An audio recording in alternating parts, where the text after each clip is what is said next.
Hello, good day. My name is Lorilyn Taruyo, 30 years old, separated.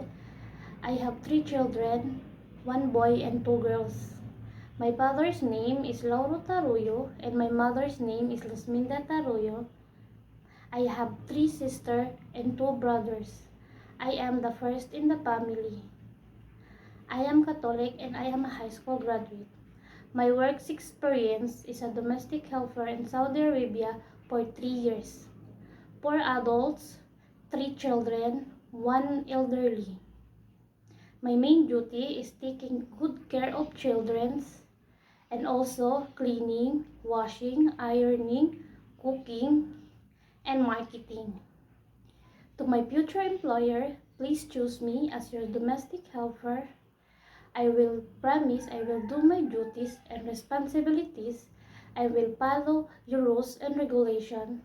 Thank you and God bless.